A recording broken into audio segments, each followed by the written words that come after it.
Je m'appelle Madeleine Chevalier, j'ai 57 ans. Je vis seule dans une vieille maison en pierre, quelque part au sud de la Loire. C'est un endroit tranquille. On y entend les cloches de l'église sonner à midi, et l'odeur du pain grillé s'échappe encore par les fenêtres chaque matin. Personne ne m'appelle Madeleine ici. On m'appelle Madame Chevalier. C'est poli, distant, suffisant, et c'est très bien ainsi. À mon âge, je n'attends plus rien d'extraordinaire. Mais il fut un temps où j'étais différente.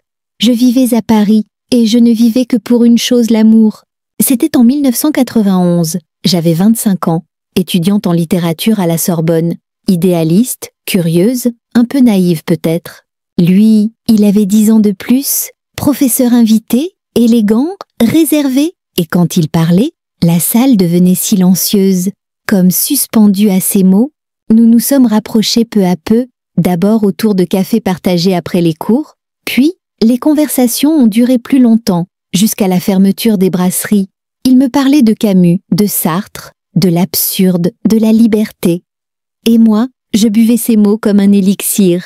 Je ne sais pas exactement quand je suis tombée amoureuse de lui. Peut-être le jour où il m'a dit, en regardant par la fenêtre, même en plein hiver, « Tu as ce regard de soleil que rien n'arrête. » Notre histoire était secrète, pas cachée, mais discrète. Nous n'avions pas besoin de preuves, pas de photos, pas de promesses. Juste cette intensité. Et je croyais vraiment que c'était éternel. Mais un jour, tout s'est arrêté, brutalement. C'était un jeudi, avril. Il m'a laissé un mot à l'accueil de ma résidence universitaire. Il devait partir quelques jours. Il disait que c'était urgent. Je n'ai jamais revu son visage après ça. Et dans l'enveloppe, il y avait une lettre. Je ne l'ai jamais ouverte. Par fierté, par colère. J'ai pensé s'il ne peut pas m'expliquer de vive voix. Je ne veux rien savoir. J'ai attendu 1 semaine, puis 2, et puis j'ai quitté Paris, sans prévenir, sans retour en arrière. Je suis venue m'installer ici, à la campagne. J'ai trouvé un poste de bibliothécaire. Je me suis occupée du jardin. J'ai appris à faire du pain. J'ai suivi un atelier d'aquarelle. Je me suis construit une routine, une autre vie. Mais je ne me suis jamais autorisée à aimer à nouveau. Il y a bien eu quelques tentatives, mais rien ne vibrait. Mon cœur avait choisi de rester là-bas, à Paris, dans une librairie, à côté d'un homme qui avait disparu. 32 ans, c'est long, très long. On oublie les voix, les odeurs, les lieux, mais parfois une phrase d'un livre, une chanson à la radio, et tout revient. Je lisais encore L'Étranger, de temps en temps. Je me demandais toujours où était-il, pourquoi ne pas m'avoir écrit à nouveau, avait-il essayé? Mais je ne cherchais pas la réponse. J'étais fatiguée d'avoir mal. Il y a 1 semaine, en rangeant mon grenier, je suis tombée sur une vieille boîte en bois. À l'intérieur, la fameuse enveloppe, la lettre, toujours scellée. Je l'ai ouverte, enfin! L'écriture était un peu effacée, mais lisible. Elle disait « Madeleine, si tu ne viens pas à la librairie de la rue du Cherche-Midi le 14 septembre, je comprendrai que tu as choisi de m'oublier. » Je suis restée figée. Le 14 septembre. C'était dans 6 jours. Je ne sais pas ce qui m'a poussée à prendre un billet de train. La curiosité, le besoin d'une réponse, ou juste l'envie de faire la paix avec moi-même. Le matin du 14, j'ai pris le train pour Paris, le même trajet que 32 ans auparavant. Même gare, même odeur de café brûlé, même bruit de valise qui roulantent sur les pavés. Je suis arrivée à la librairie, petite, cachée, poussiéreuse. Rien n'avait changé. Même la devanture en bois semblait figée dans le temps. Je suis entrée, il faisait frais, l'air sentait le vieux papier. Le libraire, un homme âgé, m'a regardé longuement. Je lui ai demandé doucement « Est-ce qu'un homme vient ici, chaque année, ce jour précis ?» Il a hoché la tête et a murmuré « Oui, il ne parle à personne. Il reste près des rayons des philosophes. Il tient un Camus dans ses mains. Et il attend. » Je me suis retournée et je l'ai vu. Il tenait toujours ce livre entre ses mains. Le même que dans mes souvenirs. L'Étranger, d'Albert Camus. Comme si, pendant 32 ans, il n'avait jamais tourné la page. Je n'ai pas avancé tout de suite. Je l'ai observé. Ses cheveux étaient plus gris que dans mes souvenirs. Ses épaules, un peu voûtées, mais sa posture, sa façon de tenir le livre, c'était exactement la même. Il n'a pas levé les yeux, pas tout de suite. Et pourtant, je sais qu'il m'avait déjà reconnue. J'ai fait un pas, puis un autre, et il a levé la tête. Ses yeux ont croisé les miens. Le temps s'est figé. Nous sommes restés là, silencieux, immobiles, à quelques mètres l'un de l'autre, comme deux fantômes revenus dans la pièce qu'ils avaient quittée trop vite. J'ai ouvert la bouche, rien n'est sorti.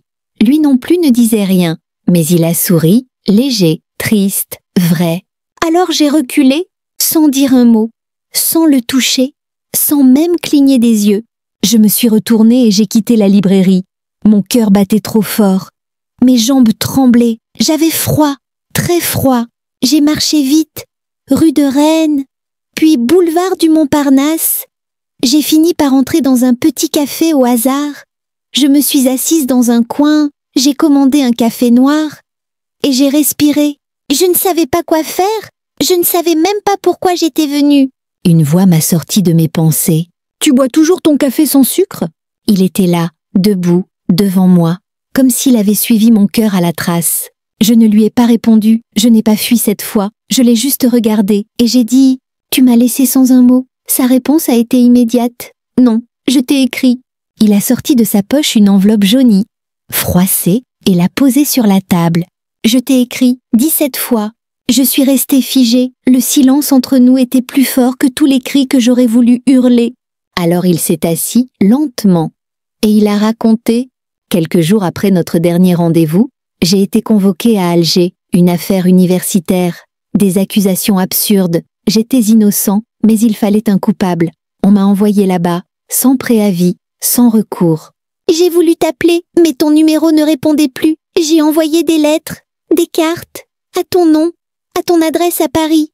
J'ai même envoyé une au nom de ta mère. Rien. Je l'ai interrompu. Tu aurais pu revenir. Il a baissé les yeux.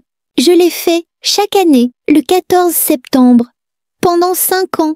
Toujours ici, toujours ce livre en main, toujours à la même heure. Il m'a regardé. Et toi, tu ne t'es jamais demandé pourquoi je t'avais laissé ce livre-là? Dans la lettre, je ne comprenais pas. Relis la dernière phrase. Madeleine, c'est moi, c'est toi, et c'était notre histoire. On n'était pas fait pour les demi-mots. On avait besoin de vérité. Je me suis levée, je lui ai dit, j'ai encore trop de colère, trop de vide, et je ne sais pas si j'ai encore assez d'années pour tout reconstruire. Il m'a simplement répondu, alors viens, ne reconstruis pas, recommençons. Je suis partie sans promesse, mais sans fermeture non plus. Dans le train du retour, je n'ai pas lu. Je n'ai pas dormi, je me suis contentée de regarder défiler les champs, les gares, les noms, et de me répéter une chose. Il a attendu, et moi, j'ai fui. Mais maintenant, rien ne m'empêchait de revenir. De retour chez moi, j'ai déposé mon sac dans l'entrée. Je n'ai même pas retiré mon manteau. Je suis montée directement au grenier. Cela faisait des années que je n'étais pas venue ici. L'endroit sentait le vieux bois, la poussière et l'humidité retenue par les tuiles anciennes. J'ai tiré la corde de la lampe. La lumière jaune a tremblé un instant avant de s'installer. Je savais ce que je cherchais. Je savais exactement où ça se trouvait. Une malle, au fond. Couleur rouille, cerclée de métal. Dedans. Il y avait mon passé. Et peut-être, la vérité. Je l'ai ouverte avec lenteur. Un bruit de métal sec. Une résistance familière. Et là, empilés sous des carnets, des foulards fanés, des programmes de théâtre. 17 lettres. Toutes à mon nom, mon écriture, mon adresse d'étudiante. Des cachets de poste effacés, certaines ouvertes, certaines jamais. Je me suis assise à même le sol, le cœur au bord des lèvres. J'ai commencé à lire. La première disait simplement « Je suis partie trop vite, mais je reviendrai, attends-moi ». La deuxième « Chaque jour sans toi est un jour en désordre ». La cinquième « Je t'ai vu dans mes rêves, tu portais ton manteau vert, tu lisais Beauvoir, comme toujours ». La huitième, plus sombre. « Je ne sais plus si tu lis mes mots, mais je continue. Parce qu'écrire à ton nom, c'est garder le mien en vie. » Et la dernière, elle contenait un billet d'avion, un aller simple pour Alger, à mon nom, daté du 22 juillet 1943. Je n'ai pas pleuré. Je suis restée là, le dos contre la poutre du grenier, les lettres éparpillées autour de moi comme des feuilles mortes, et j'ai pensé, j'ai laissé mes silences répondre à ces mots. Et dans ce silence, j'ai construit ma propre prison. Il m'avait attendu, et moi, je n'avais rien vu, rien voulu voir. Je me suis levée. J'ai redescendu les escaliers en tenant une seule lettre dans la main, celle où il avait écrit « Si un jour tu ouvres enfin la première lettre, je saurai que le destin a encore une ligne à écrire. » Je me suis assise à mon bureau et j'ai écrit « Pas long, pas dramatique, juste une carte postale. Si tu viens encore cette année, cette fois, je prendrai le café. » Le lendemain matin, je l'ai posté, sans retour, sans signature, juste mon écriture, qu'il reconnaîtrait, forcément. Et puis j'ai attendu, pas avec impatience, pas avec espoir, mais avec paix. C'était étrange. Je me sentais plus légère, comme si l'acte d'écrire avait vidé quelque chose en moi. Ou peut-être libéré quelque chose. Une Madeleine plus jeune, moins dure, moins fermée. Je n'ai pas fait de projet, je n'ai rien raconté à personne. Mais dans un coin de mon cœur, quelque chose recommençait à battre. Pas de la passion, pas de l'urgence. Juste un battement, calme, régulier, comme un cœur qui sort de l'hiver. Le 14 septembre est revenu, comme une date qui se répète, inévitable. Mais cette fois, elle avait un goût différent. J'ai pris le train tôt le matin, le même que l'an dernier, même horaire, même quai, même compartiment, mais pas le même silence. Cette fois, j'avais dans mon sac une thermos de café, 2 tasses et une lettre, écrite à la main, pour lui, quoi qu'il arrive. Je suis arrivée à Paris à 9h17. Le ciel était gris pâle, l'air encore tiède d'un été qui ne voulait pas mourir. Rue du Cherche-Midi, la librairie était là, toujours la même. Le bois de la vitrine semblait plus sombre cette année, ou peut-être était-ce mon regard qui avait changé. J'ai poussé la porte, la clochette a tinté doucement, et je l'ai vu. Il était là, comme promis, comme chaque année, mais cette fois, il n'avait pas l'étranger entre les mains. Il en tenait 2. L'autre, c'était La femme rompue. Simone de Beauvoir, un de mes livres préférés. Il m'a tendu le 2e, sans un mot, et dans ce silence, j'ai entendu tout ce qu'il voulait dire. Nous nous sommes assis, au fond de la boutique, là où personne ne dérange jamais personne. J'ai versé le café, lui noir, moi un peu de lait. Toujours. Il m'a demandé « Tu as lu toutes les lettres ?» J'ai hoché la tête, puis j'ai murmuré « Toutes, même celles que je n'avais pas ouvertes ?» Un long silence, pas lourd, pas gênant, juste, nécessaire. Je lui ai demandé « Pourquoi tu es revenu, encore, après tout ce temps ?» Il m'a souri, parce que j'avais promis et que je suis un homme qui tient parole, même quand personne n'écoute. Puis, il a ajouté « Et parce que je ne savais pas comment aimer autrement. J'ai voulu dire quelque chose, m'excuser peut-être, justifier mon absence. Mais il a levé la main doucement. Madeleine, ce n'était la faute de personne, seulement d'un temps qu'on n'a pas su saisir. Mais si aujourd'hui tu es là, alors peut-être que ce temps est encore à nous. Nous avons parlé pendant des heures, de tout, de rien, de ce qu'on avait manqué, de ce qu'on ne voulait plus manquer. Il ne m'a pas demandé de promesses. Je ne lui ai pas offert de serment. Seulement, ma présence. Et parfois, c'est tout ce qu'on peut donner, et tout ce que l'autre attendait. Quand je suis rentrée chez moi ce soir-là, la maison ne semblait plus aussi vide. La lumière dans l'entrée était la même, le silence aussi. Mais quelque chose avait changé. Moi, je me suis regardée dans le miroir de la salle de bain, et pour la première fois depuis longtemps, j'ai vu une femme qui avait encore quelque chose à vivre. Pas à réparer, pas à rattraper, à vivre. Les jours ont passé, lents, lisses, mais avec une texture nouvelle, comme si le silence qui me suivait depuis 32 ans avait enfin trouvé une voix pour lui répondre. Nous ne sommes pas retombés amoureux, pas tout de suite, pas comme avant. C'était autre chose, quelque chose de plus doux, moins brûlant, mais plus vrai. Il m'appelait tous les 2 ou 3 jours. Pas pour parler d'amour, mais pour savoir si j'avais bien dormi, si j'avais vu ce documentaire sur Camus, si les rosiers de mon jardin avaient refleuri, et moi, je lui répondais, avec des mots simples, mais avec une tendresse nouvelle, maladroite, sincère. Un dimanche matin, il est venu jusqu'ici, pas pour me reconquérir, ce mot est trop jeune pour nous, mais pour m'aider à réparer une vieille clôture dans mon potager, et en repartant, il a oublié son écharpe sur la chaise de la cuisine. Je ne la lui ai pas rendue tout de suite. Elle sentait le bois, le vent et un peu d'encre. Ce soir-là, j'ai relu La femme rompue et j'ai souri à chaque passage où je savais qu'il l'avait annoté. À la marge, il écrivait de sa fine écriture penchée « Tu aurais dit ça, ce passage. C'est exactement toi. Elle cherche ce que tu caches si bien. » Puis un jour, il m'a proposé quelque chose. Pas un déménagement, pas un engagement. Juste, et si, cette année, au lieu de nous revoir le 14 septembre, on partait en mai pour fêter l'anniversaire que nous n'avons jamais eu. J'ai hésité, pas par peur, mais parce que je ne savais plus comment on dit oui sans trembler. Alors j'ai dit autre chose.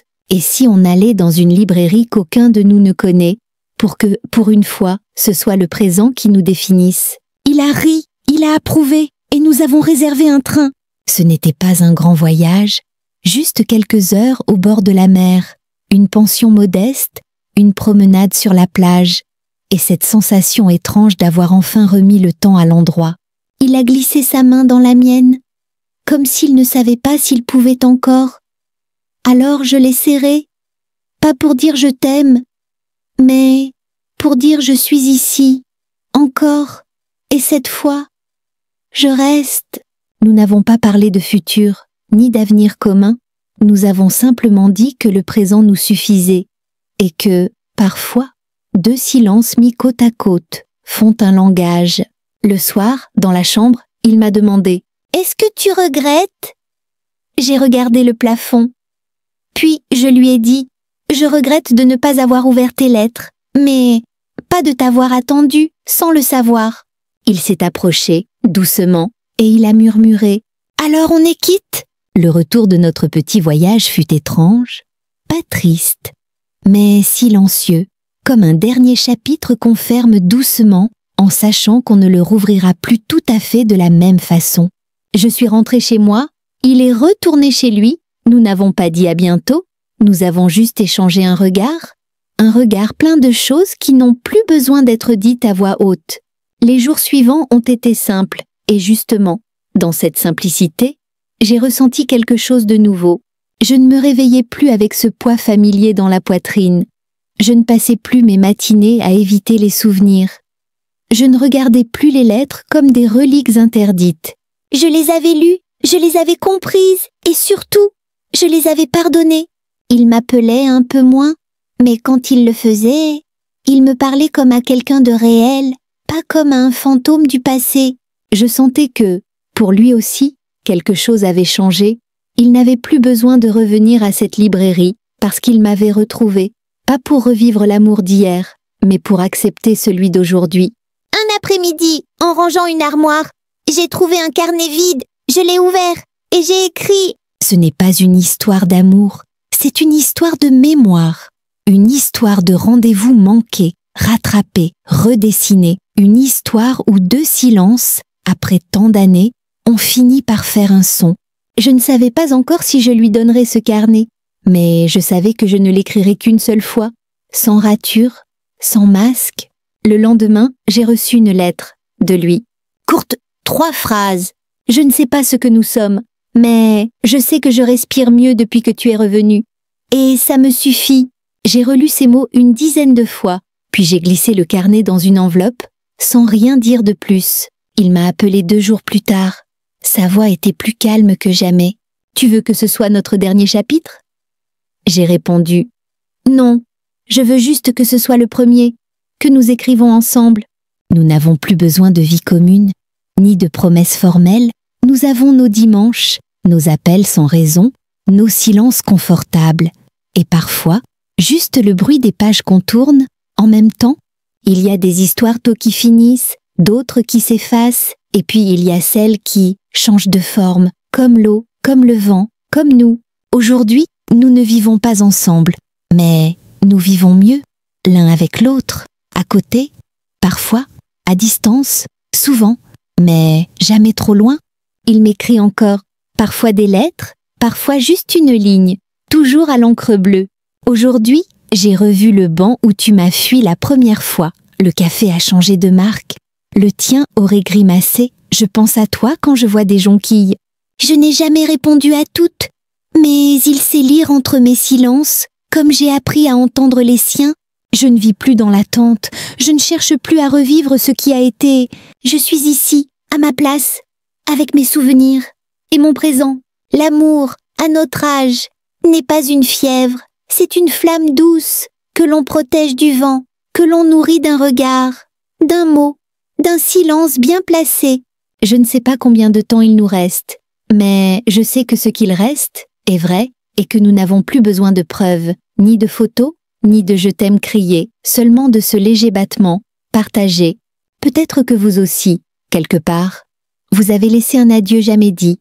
Peut-être qu'il y a encore une lettre que vous n'avez jamais ouverte, ou que vous avez peur d'écrire. Et si, au lieu d'attendre un moment parfait, vous écriviez maintenant, vous tendiez la main, ou simplement vous acceptiez de recommencer au lieu de réparer. Parce que certaines histoires ne sont pas faites pour finir, elles sont faites pour évoluer, doucement, humainement, à hauteur d'âme. Si cette histoire vous a touché, si elle vous rappelle quelqu'un, si elle vous donne envie d'aimer autrement, Laissez un commentaire. dites-moi ce que vous avez gardé au fond de vous. Et surtout, abonnez-vous à cette chaîne pour ne rater aucune histoire. Parce que parfois, il suffit d'une voix pour rallumer une mémoire.